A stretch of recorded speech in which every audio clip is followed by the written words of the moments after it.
Assalamualaikum warahmatullahi wabarakatuh. Selamat pagi anakku semua. Syukur alhamdulillah pada pertemuan kali ini di pagi hari ini kita bisa melakukan pembelajaran kita.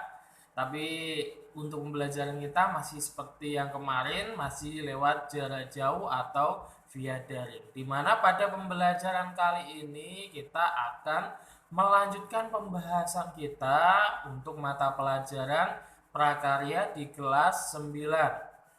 Di mana pada pertemuan kali ini yang akan kita bahas pada materi prakarya kelas 9, kita akan membahas materi pada bab yang ketiga ya. Dan untuk melanjutkan materi kita, alangkah baiknya sebelum kita mulai pembelajaran kita buka atau kita awali terlebih dahulu dengan membaca doa terlebih dahulu supaya nanti saat pembelajaran kita dapat diberikan kelancaran dan juga diberikan barokah saat pembelajaran berlangsung. Berdoa dimulai.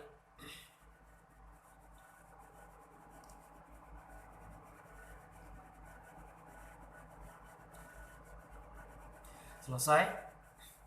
Oke anak-anakku semua yang ada di kelas 9, kali ini kita akan melanjutkan materi kita pada mata pelajaran prakarya, di mana pada pertemuan kali ini kita akan membahas materi di bab yang ketiga.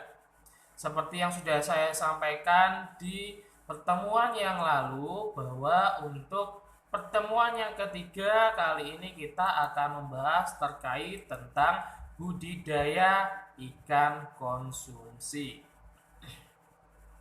Perlu diketahui bahwa luas wilayah Indonesia itu 2/3 dari wilayah negara kita itu merupakan negara kelautan, atau 70% wilayah yang ada di Indonesia itu merupakan kebanyakan adalah perairan, di mana perairan tersebut ada yang namanya biota laut.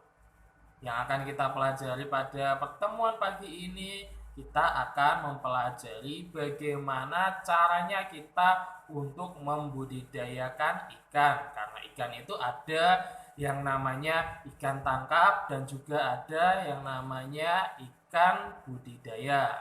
Oke. Ikan sendiri itu mempunyai banyak manfaat bagi tubuh manusia, di mana ikan itu adalah makanan sehat yang mengandung rendah lemak jenuh dan juga tinggi protein, dan merupakan sumber penting asam lemak omega 3. Kalian pasti sering melihat ada yang namanya ikan salmon. Ikan salmon itu banyak sekali mengandung omega 3-nya yang bagus untuk daya ingat. Jadi banyak sekali manfaat ikan yang perlu kita konsumsi. Jadi pada pertemuan kali ini kita akan mempelajari materi terkait budidaya ikan konsumsi, di mana pada pertemuan kali ini kita akan mempelajari terkait apa saja ikan yang ada di Indonesia ini ya. Indonesia itu mempunyai banyak sekali jenis dan ragam ikan. Salah satunya ada ikan dari perairan tawar. Contohnya ada ikan mujair. Ada juga ikan yang berasal dari air payau atau ikan bandeng, di mana air payau itu merupakan campuran dari air yang asin dengan air tawar. Selanjutnya untuk ikan air lautnya ada ikan kakap. Dari berbagai ikan yang ada pada tampilan tersebut, pastinya kalian sudah tidak asing ya. Ikan mujair pastinya kalian sering lihat di warung makan atau di warung Tegal. Biasanya banyak sekali yang menjual ikan-ikan tersebut untuk konsumsi sehari-hari. Ikan bandeng juga pastinya kalian di rumah ya sering memakan yang namanya ikan bandeng. Ikan bandeng ini bisa diolah sebagai makanan sehari-hari ataupun bisa diolah sebagai buatangan untuk oleh-oleh. Ikan bandeng untuk pengolahnya beragam, bisa digunakan untuk otak-otak bandeng atau di presto ya. Untuk ikan kerapu sendiri juga sering diburu karena untuk dagingnya itu juga sangat gurih ya.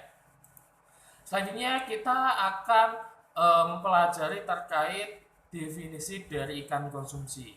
Ikan konsumsi itu merupakan ikan yang dibudidayakan untuk tujuan konsumsi atau sebagai sumber bahan pangan ya. Jadi ikan konsumsi itu ikan yang dibudidayakan untuk tujuan konsumsi atau sebagai sumber bahan pangan. Di mana untuk budidaya ini biasanya dalam kegiatannya itu kita menebar benih terlebih dahulu sampai nanti siap panen. Selanjutnya ada definisi dari budidaya ikan konsumsi, di mana budidaya ikan konsumsi ini merupakan upaya yang terencana untuk memelihara dan mengembangkan ikan agar tetap lestari dan dapat memperoleh hasil yang bermanfaat. Itu merupakan pengertian dari budidaya ikan konsumsi. Di mana budidaya ikan konsumsi itu pastinya kita juga membutuhkan sarana budidayanya. Sarana budidaya ikan konsumsi ini ada apa saja? Yang pertama yang perlu kita siapkan untuk membuat budidaya ikan konsumsi, yang pertama yang perlu kita persiapkan adalah benihnya sendiri, di mana nanti benihnya ini akan kita taburkan dan akan berkembang biak sampai nanti kita bisa panen. Selanjutnya ada air. Air ini untuk habitat dari benih tadi ya. Nanti bisa kita masukkan ke dalam kolam atau bisa kita masukkan ke dalam bak. Itu tergantung saat kita membudidayakan di mana tempatnya tersebut. Selanjutnya ada pakan ya. Pakan atau peletnya ini untuk memberikan nutrisi perkembangbiakan dari si benihnya tadi agar lebih cepat untuk tumbuhnya. Selanjutnya ada kapur, di mana kapur ini untuk menetralkan dari airnya tadi, karena air itu mengandung sekali banyak jenis yang harus disterilkan terlebih dahulu. Selanjutnya di situ ada obat-obatan ya, yang nanti untuk membuat si ikannya tadi itu menjadi lebih sehat ya, karena ikan juga kan pastinya nanti biasanya itu banyak penyakit yang menempel di ikan tadi, jadi perlu juga penanganan agar si ikannya tadi itu bisa sehat terus. Selanjutnya yang kita butuhkan adalah wadah untuk budidaya ikan, di mana wadah ikan ini merupakan tempat atau media yang digunakan untuk membudidayakan ikan dari telur hingga dipanen. Nah, di mana jenis wadah budidaya ikan konsumsi itu ada beragam. Yang pertama ada kolam, ya. Nah, kolam itu bisa kita buat di luar maupun di dalam juga bisa ya. Bak, nah ini untuk pembenihan biasanya untuk budidaya ikan bisa kita taruh di bak ya, kayak ikan kerapu ya, itu bisa kita masukkan ke situ terlebih dahulu. Ada akuarium, ini merupakan jenis wadah yang biasanya sering dipakai oleh orang-orang untuk membudidayakan ikan di dalam rumah. Dan juga keramba jaring apung ya. Nah, Itu tadi merupakan materi yang kita bahas pada pertemuan kali ini untuk mata pelajaran prakarya. Dan untuk evaluasi pada pertemuan kali ini ada 5 pertanyaan seperti biasanya. Silakan nanti kalian jawab. Yang pertama, jelaskan pengertian dari ikan konsumsi. Yang kedua, jelaskan pengertian dari budidaya ikan konsumsi. Dan yang ketiga, sebutkan sarana untuk budidaya ikan konsumsi. Yang keempat, apa manfaat dari ikan konsumsi. Dan sebutkan jenis wadah untuk budidaya ikan konsumsi. Ya, itu saja untuk pertemuan kita pada pagi hari ini. Saya harap kalian tetap semangat untuk melakukan proses pembelajaran di kedepannya ya. Saya kira cukup untuk pertemuan kali ini. Kurang lebihnya saya mohon maaf. Akhirul kalam. Assalamualaikum warahmatullahi wabarakatuh.